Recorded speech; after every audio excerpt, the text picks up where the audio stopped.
युवक का नाम केशव था, युवती का प्रेमा। दोनों एक ही कॉलेज के और एक ही क्लास के विद्यार्थी थे। केशव नए विचारों का युवक था, जात पात के बंधनों का विरोधी। प्रेमा पुराने संस्कारों की कायल थी, पुरानी मर्यादाओं और प्रथाओं में पूरा विश्वास रखने वाली। लेकिन फिर भी दोनों में गाढ़ा प्रेम हो गया था, और यह बात सारे कॉलेज में मशहूर थी। केशव ब्राह्मण होकर भी वैश्य कन्या प्रेमा से विवाह करके अपना जीवन सार्थक करना चाहता था। उसे अपने माता पिता की परवाह न थी, कुल मर्यादा का विचार भी उसे स्वांग सा लगता था। उसके लिए सत्य कोई वस्तु थी तो प्रेम थी, किंतु प्रेमा के लिए माता पिता और कुल परिवार के आदेश के विरुद्ध एक कदम बढ़ाना भी असंभव था। संध्या का समय है। विक्टोरिया पार्क के एक निर्जन स्थान में दोनों आमने सामने हरियाली पर बैठे हुए हैं। सैर करने वाले एक एक करके विदा हो गए, किंतु ये दोनों अभी वहीं बैठे हुए हैं। उनमें एक ऐसा प्रसंग छिड़ा हुआ है जो किसी तरह समाप्त नहीं होता। केशव ने झुंझलाकर कहा, इसका यह अर्थ है कि तुम्हें मेरी परवाह नहीं है। प्रेमा ने उसको शांत करने की चेष्टा करके कहा, तुम मेरे साथ अन्याय कर रहे हो केशव। लेकिन इस विषय को माता पिता के सामने कैसे छेड़ूं, यह मेरी समझ में नहीं आता।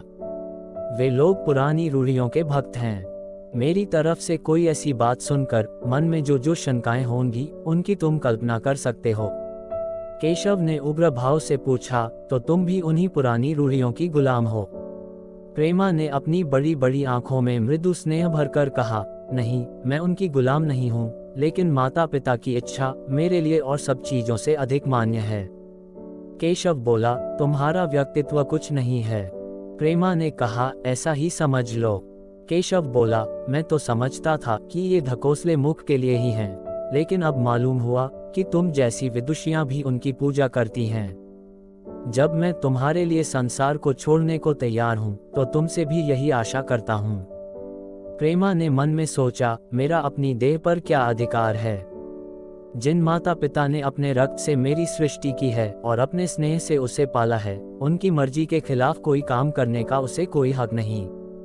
उसने दीनता के साथ केशव से कहा, क्या प्रेम स्त्री और पुरुष के रूप ही में रह सकता है, मैत्री के रूप में नहीं? मैं तो आत्मा का बंधन समझती हूँ। केशव ने कठोर भाव से कहा, इन दार्शनिक विचारों से तुम मुझे पागल कर दोगी प्रेमा। बस इतना ही समझ लो, मैं निराश होकर जिंदा नहीं रह सकता। मैं प्रत्यक्षवादी हूँ और कल्पनाओं के संसार में प्रत्यक्ष का आनंद उठाना मेरे लिए असंभव है। ये कहकर उसने प्रेमा का हाथ पकड़कर अपनी ओर खींचने की चेष्टा की। प्रेमा ने झटके से हाथ छुड़ा लिया और बोली, नहीं केशव, मैं कह चुकी हूँ कि मैं स्वतंत्र नहीं हूँ। तुम मुझसे वह चीज न मांगो जिस पर मेरा कोई अधिकार नहीं है।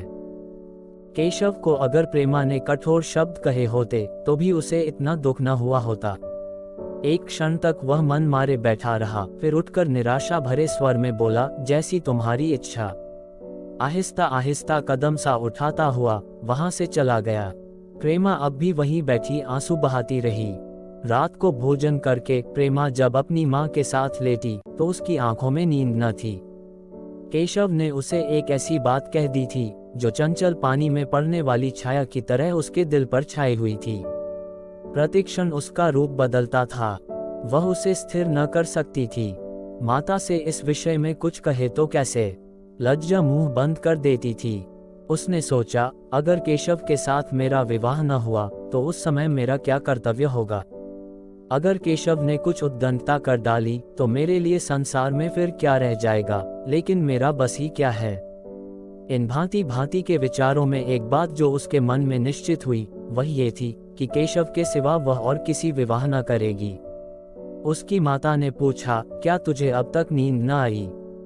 मैंने तुझसे कितनी बार कहा कि थोड़ा बहुत घर का कामकाज किया कर, लेकिन तुझे किताबों से ही फुर्सत नहीं मिलती। 4 दिन में तू पराए घर जाएगी, कौन जाने कैसा घर मिले। अगर कुछ काम करने की आदत न रही तो कैसे निबाह होगा? प्रेमा ने भोलेपन से कहा, मैं पराए घर जाऊंगी ही क्यों? माता ने मुस्कराकर कहा, लड़कियों के लिए यही तो सबसे बड़ी विपत्ति है बेटी। माँ बाप की गोद में पलकर ज्यों ही सयानी हुई दूसरों की हो जाती है। अगर अच्छे प्राणी मिले तो जीवन आराम से कट गया, नहीं रो रो कर दिन काटना पड़ा। सब कुछ भाग्य के अधीन है। अपनी बिरादरी में तो मुझे कोई घर नहीं भाता, कहीं लड़कियों का आदर नहीं, लेकिन करना तो बिरादरी में ही पड़ेगा। न जाने ये जात पात का बंधन कब टूटेगा। प्रेमा डरते डरते बोली, कहीं कहीं तो बिरादरी के बाहर भी विवाह होने लगे हैं। उसने कहने को कह दिया, लेकिन उसका हृदय कांप रहा था कि माता जी कुछ भांप न जाए। माता ने विस्मय के साथ पूछा, क्या हिंदुओं में ऐसा हुआ है? फिर उसने आप ही आप उस प्रश्न का जवाब भी दिया, और 2-4 जगह ऐसा हो भी गया तो उससे क्या होता है। प्रेमा ने इसका कुछ जवाब न दिया। भय हुआ कि माता कहीं उसका आशय समझ न जाए। उसका भविष्य एक अंधेरी खाई की तरह उसके सामने मुंह खोले खड़ा था, मानो उसे निगल जाएगा। उसे न जाने कब नींद आ गई। प्रातःकाल प्रेमा सोकर उठी तो उसके मन में एक विचित्र साहस का उदय हो गया था। सभी महत्वपूर्ण फैसले हम आकस्मिक रूप से कर लिया करते हैं, मानो कोई दैवी शक्ति हमें उनकी ओर खींच ले जाती है। वही हालत प्रेमा की थी। कल तक वह माता पिता के निर्णय को मान्य समझती थी, पर संकट को सामने देखकर उसमें उस वायु की हिम्मत पैदा हो गई थी जिसके सामने कोई पर्वत आ गया हो। वही मंद वायु प्रबल वेग से पर्वत के मस्तक पर चढ़ जाती है और उसे कुचलती हुई दूसरी तरफ जा पहुंचती है। प्रेमा मन में सोच रही थी, मानो ये देह माता पिता की है, किंतु आत्मा तो मेरी है। मेरी आत्मा को जो कुछ भुगतना पड़ेगा वह इसी देह से तो भुगतना पड़ेगा। अब वह इस विषय में संकोच करना अनुचित ही नहीं, घातक समझ रही थी। अपने जीवन को क्यों एक झूठे सम्मान पर बलिदान करे। उसने सोचा, विवाह का आधार अगर प्रेम न हो तो वह देह का विक्रय है। आत्मसमर्पण क्यों बिना प्रेम के भी हो सकता है। इस कल्पना ही से कि न जाने किस अपरिचित युवक से उसका विवाह हो जाएगा, उसका हृदय विद्रोह कर उठा। वह अभी नाश्ता करके कुछ पढ़ने जा रही थी कि उसके पिता ने प्यार से पुकारा, मैं कल तुम्हारे प्रिंसिपल के पास गया था, वे तुम्हारी बड़ी तारीफ कर रहे थे। प्रेमा ने सरल भाव से कहा, आप तो यूं ही कहा करते हैं। पिता बोले, नहीं सच। ये कहते हुए उन्होंने अपनी मेज की दराज खोली और मखमली चौखटों में जड़ी हुई एक तस्वीर निकालकर उसे दिखाते हुए बोले, ये लड़का ICS के इम्तिहान में प्रथम आया है। इसका नाम तो तुमने सुना होगा। बूढ़े पिता ने ऐसी भूमिका बांध दी थी कि माँ उनका आशय न समझ सकी, लेकिन प्रेमा भाप गई। उनका मन तीर की भांति लक्ष्य पर जा पहुंचा। उसने बिना तस्वीर की ओर देखे ही कहा, नहीं, मैंने तो उसका नाम नहीं सुना। पिता ने बनावटी आश्चर्य से कहा, क्या तुमने उसका नाम ही नहीं सुना? आज के दैनिक पत्र में उसका चित्र और जीवन वृतांत छपा है। प्रेमा ने रुखाई से जवाब दिया, होगा, मगर मैं तो उस परीक्षा का कोई महत्व नहीं समझती। मैं तो समझती हूँ जो लोग इस परीक्षा में बैठते हैं वे पल्ले सिर के स्वार्थी होते हैं। आखिर उनका उद्देश्य इसके सिवा और क्या होता है कि अपने गरीब, निर्धन, दलित भाइयों पर शासन करें और खूब धन संचय करें। ये तो जीवन का कोई ऊंचा उद्देश्य नहीं है। इस आपत्ति में जलन थी, अन्याय था, निर्दयता थी। पिताजी ने समझा था प्रेमा ये बखान सुनकर लट्टू हो जाएगी। यह जवाब सुनकर तीखे स्वर में बोले, तू तो ऐसी बातें कर रही है जैसे तेरे लिए धन और अधिकार का कोई मूल्य ही नहीं। प्रेमा ने ढिठाई से कहा, हाँ, मैं तो इसका मूल्य नहीं समझती। मैं तो आदमी में त्याग देखती हूँ। मैं ऐसे युवकों को जानती हूँ जिन्हें ये पद जबरदस्ती भी दिया जाए तो स्वीकार न करेंगे। पिता ने उपहास के ढंग से कहा, ये तो आज मैंने नई बात सुनी। मैं तो देखता हूँ कि छोटी छोटी नौकरियों के लिए लोग मारे मारे फिरते हैं। मैं जरा उस लड़के की सूरत देखना चाहता हूँ जिसमें इतना त्याग हो। मैं तो उसकी पूजा करूंगा। शायद किसी दूसरे अवसर पर ये शब्द सुनकर प्रेमा लज्जा से सिर झुका लेती, पर इस समय उसकी दशा उस सिपाही की सी थी जिसके पीछे गहरी खाई हो। आगे बढ़ने के सिवा उसके लिए और कोई मार्ग न था।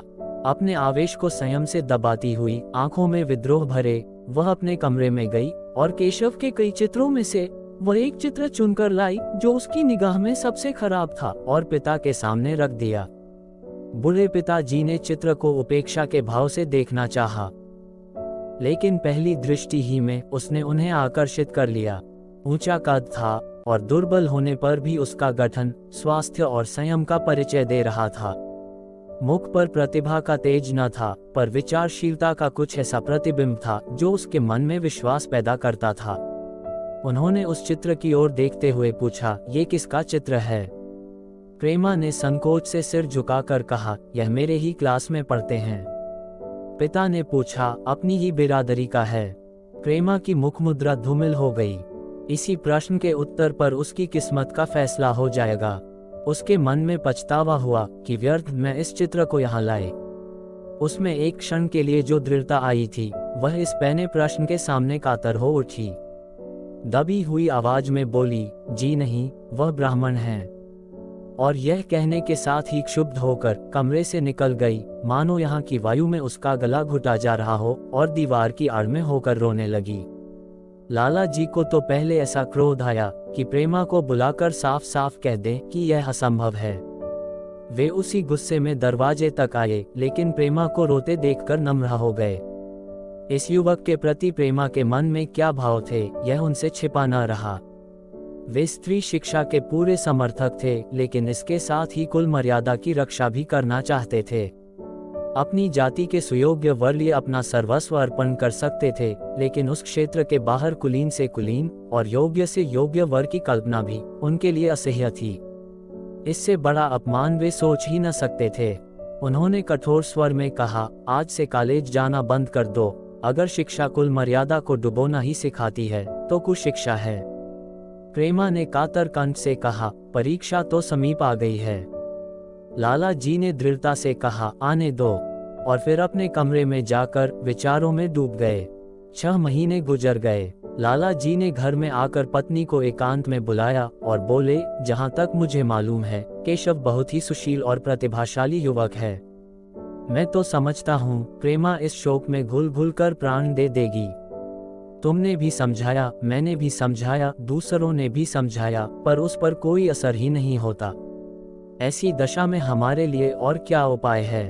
उनकी पत्नी ने चिंतित भाव से कहा, कर तो दोगे, लेकिन रहोगे कहाँ? न जाने कहाँ से यह कुलच्छनी मेरी कोख में आई। लाला जी ने भवें सिकोड़कर तिरस्कार के साथ कहा, ये तो 1000 दफा सुन चुका, लेकिन कुल मर्यादा के नाम को कहाँ तक रोएं? चिड़िया का पर खोलकर यह आशा करना कि वह तुम्हारे आंगन में ही फुदकती रहेगी, भ्रम है। मैंने इस पर ठंडे दिल से विचार किया है और इस नतीजे पर पहुंचा हूं कि हमें इस आपद धर्म को स्वीकार कर लेना ही चाहिए। कुल मर्यादा के नाम पर मैं प्रेमा की हत्या नहीं कर सकता। दुनिया हंसती हो, हंसे, मगर वह जमाना बहुत जल्द आने वाला है जब ये सभी बंधन टूट जाएंगे। आज भी सैकड़ों विवाह जात पात के बंधनों को तोड़कर हो चुके हैं। अगर विवाह का उद्देश्य स्त्री और पुरुष का सुखमय जीवन है, तो हम प्रेमा की उपेक्षा नहीं कर सकते हैं। वृद्धा ने क्षुब्ध होकर कहा, जब तुम्हारी यही इच्छा है तो मुझसे क्या पूछते हैं? लेकिन मैं कह देती हूँ कि मैं इस विवाह के नजदीक न जाऊंगी, न कभी इस छोकरी का मुंह देखूंगी। समझ लूंगी जैसे और सब लड़के मर गए, वैसे ये भी मर गई। लाला जी बोले, तो फिर आखिर तुम क्या करने को कहती हो? माता ने कहा, क्यों नहीं उस लड़के से विवाह कर देते, उसमें क्या बुराई है? वह 2 साल में सिविल सर्विस पास करके आ जाएगा। केशव के पास क्या रखा है, बहुत होगा किसी दफ्तर में क्लर्क हो जाएगा। लाला जी बोले, और अगर प्रेमा प्राण हत्या कर ले तो? माता ने कहा, तो कर ले, तुम तो उसे और शह देते हो। जब उसे हमारी परवाह नहीं है तो हम उसके लिए अपने नाम को क्यों कलंकित करें? प्राण हत्या करना कोई खेल नहीं है, ये सब धमकी है। मन घोड़ा है, जब तक उसे लगाम न दो, पीठ पर हाथ भी न रखने देगा। जब उसके मन का ये हाल है तो कौन कहे केशव के साथ ही जिंदगी भर निबाह करेगी। जिस तरह आज उससे प्रेम है, उसी तरह कल दूसरे से हो सकता है। तो क्या पत्ते पर अपना मांस बिकवाना चाहते हो? लालाजी ने स्त्री को प्रश्न सूचक दृष्टि से देखकर कहा, और अगर वह कल खुद जाकर केशव से विवाह कर ले तो तुम क्या कर लोगी? फिर तुम्हारी कितनी इज्जत रह जाएगी? वह चाहे संकोचवश या हम लोगों के लिहाज से यूं ही बैठी रहे, पर यदि जिद पर कमर बांध ले, हम तुम कुछ नहीं कर सकते। इस समस्या का ऐसा भीषण अंत भी हो सकता है, यह इस वृद्धा के ध्यान में भी न आया था। ये प्रश्न बम के गोले की तरह उसके मस्तक पर गिरा। एक क्षण तक वह अवाक बैठी रह गई, मानो इस आघात ने उसकी बुद्धि की धज्जियां उड़ा दी हों। फिर पराभूत होकर बोली, तुम्हें अनोखी ही कल्पनाएं सूझती हैं। मैंने तो आज तक कभी भी नहीं सुना कि किसी कुलीन कन्या ने अपनी इच्छा से विवाह किया है। लाला जी बोले, तुमने न सुना हो, लेकिन मैंने सुना है और देखा है, और ऐसा होना बहुत संभव है। स्त्री ने कहा, जिस दिन ऐसा होगा उस दिन तुम मुझे जीती न देखोगे। लाला जी बोले, मैं यह नहीं कहता कि ऐसा होगा ही, लेकिन होना संभव है। स्त्री ने कहा, तो जब ऐसा होना है तो इससे तो यही अच्छा है कि हम ही इसका प्रबंध करें। जब नाक ही कट रही है तो तेज छुरी से क्यों न कटे। कल केशव को बुलाकर देखो क्या कहता है। केशव के पिता सरकारी पेंशनर थे, मिजाज के चिड़चिड़े और कृपण। धर्म के आडंबरों में ही उनके चित्त को शांति मिलती थी। कल्पना शक्ति का अभाव था, किसी के मनोभावों का सम्मान न कर सकते थे। वे अब भी उस संसार में रहते थे जिसमें उन्होंने अपने बचपन और जवानी के दिन काटे थे। नवयुग की बढ़ती हुई लहर को वे सर्वनाश कहते थे और कम से कम अपने घर को दोनों हाथों और दोनों पैरों का जोर लगाकर उससे बचाए रखना चाहते थे। इसलिए जब एक दिन प्रेमा के पिता उसके पास पहुंचे और केशव से प्रेमा के विवाह का प्रस्ताव किया तो बूढ़े पंडित जी अपने आपे में न रह सके। धुंधली आंखें फाड़कर बोले, आप भांग तो नहीं खा गए हैं? इस तरह का संबंध और चाहे जो कुछ हो, विवाह नहीं है। मालूम होता है आपको भी नए जमाने की हवा लग गई। बूढ़े बाबूजी ने नम्रता से कहा, मैं खुद ऐसा संबंध नहीं पसंद करता। इस विषय में मेरे भी वही विचार हैं जो आपके हैं, पर बात ऐसी आ पड़ी है कि मुझे विवश होकर आपकी सेवा में आना पड़ा। आजकल के लड़के और लड़कियां कितने स्वेच्छाचारी हो गए हैं, ये तो आप जानते ही हैं। हम बुरे लोगों के लिए अब अपने सिद्धांतों की रक्षा करना कठिन हो गया है। मुझे भय है कि कहीं ये दोनों निराश होकर अपनी जान पर न खेल जाएं। बूढ़े पंडित जी जमीन पर पांव पटकते हुए गरज उठे, आप क्या कहते हैं साहब?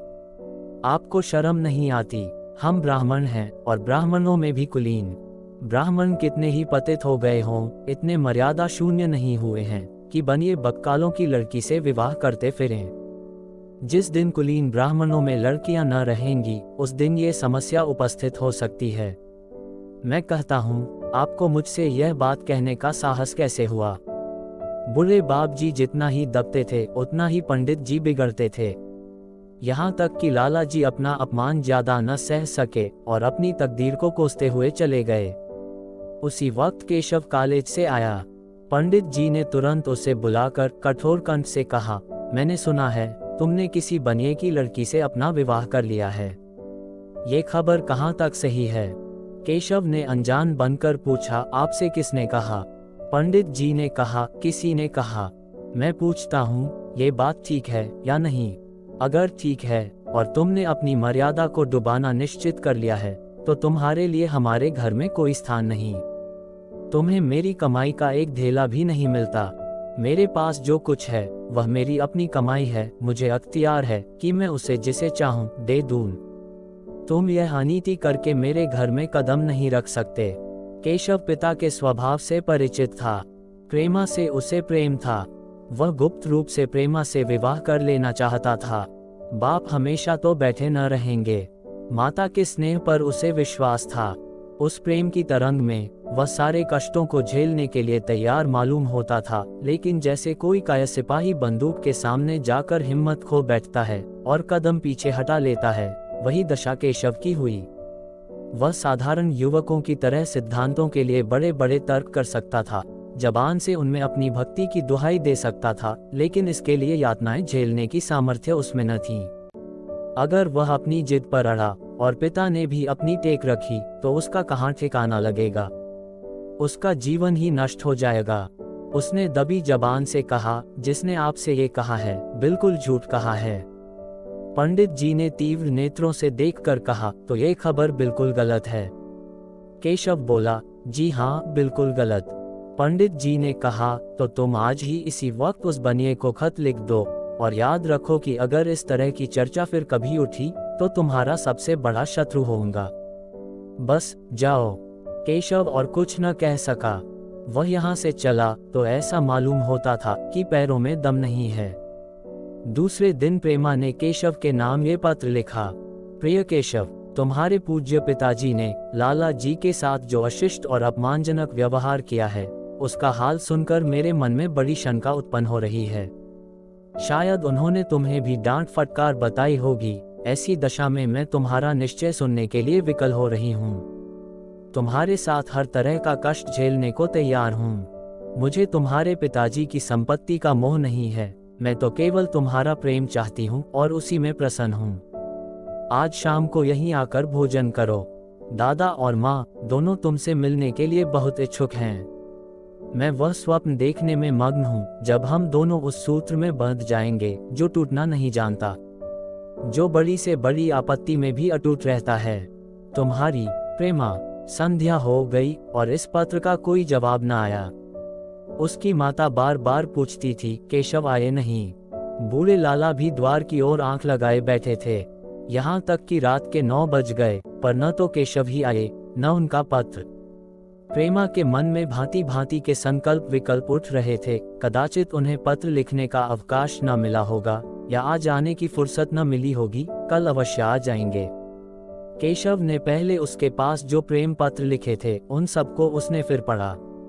उनके एक एक शब्द से कितना अनुराग टपक रहा था, उनमें कितना कंपन था, कितनी विकलता, कितनी तीव्र आकांक्षा। फिर उसे केशव के वे वाक्य याद आए जो उसने सैकड़ों ही बार कहे थे। कितनी बार वह उसके सामने रोया था। इतने प्रमाणों के होते हुए निराशा के लिए कहाँ स्थान था, मगर फिर भी सारी रात उसका मन जैसे सूली पर टंगा रहा। प्रातः काल केशव का जवाब आया। प्रेमा ने कांपते हुए हाथों से पत्र लेकर पढ़ा। पत्र हाथ से गिर गया। ऐसा जान पड़ा मानो उसकी देह का रक्त स्थिर हो गया हो। लिखा था, मैं बड़े संकट में हूँ कि तुम्हें क्या जवाब दूं। मैंने इधर इस समस्या पर खूब ठंडे दिल से विचार किया है और इस नतीजे पर पहुंचा हूं कि वर्तमान दशाओं में मेरे लिए पिता की आज्ञा की उपेक्षा करना दुस्सह है।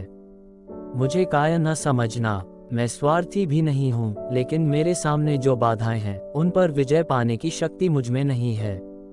पुरानी बातों को भूल जाओ। उस समय मैंने इन बाधाओं की कल्पना न की थी। प्रेमा ने एक लंबी, गहरी, जलती हुई सांस खींची और उस खत को फाड़कर फेंक दिया। उसकी आंखों से अश्रुधार बहने लगी। जिस केशव को उसने अपने अंतःकरण से वर लिया था, वह इतना निष्ठुर हो जाएगा, इसकी उसको रत्ती भर भी आशा न थी। ऐसा मालूम पड़ा मानो अब तक वह कोई सुनहरा स्वप्न देख रही थी, पर आंख खुलने पर वह सब कुछ अदृश्य हो गया। जीवन में जब आशा ही लुप्त हो गई, तो अब अंधकार के सिवा और क्या रहा। अपने हृदय की सारी संपत्ति लगाकर उसने एक नाव लदवाई थी, वह नाव जलमग्न हो गई। अब दूसरी नाव कौन वहां से लदवाए। अगर वह नाव टूटी है तो उसके साथ वह भी डूब जाएगी। माता ने पूछा, क्या केशव का पत्र है? प्रेमा ने भूमि की ओर ताकते हुए कहा, हाँ, उनकी तबीयत अच्छी नहीं है, इसके सिवा वह और क्या कहे। केशव की निष्ठुरता और बेवफाई का समाचार कहकर लज्जित होने का साहस उसमें न था। दिन भर वह घर के काम धंधों में लगी रही, मानो उसे कोई चिंता ही नहीं है। रात को उसने सबको भोजन कराया, खुद भी भोजन किया और बड़ी देर हारमोनियम पर गाती रही। मगर सवेरा हुआ तो उसके कमरे में उसकी लाश पड़ी हुई थी। प्रभात की सुनहरी किरणें उसके पीले मुख को जीवन की आभा प्रदान कर रही थीं।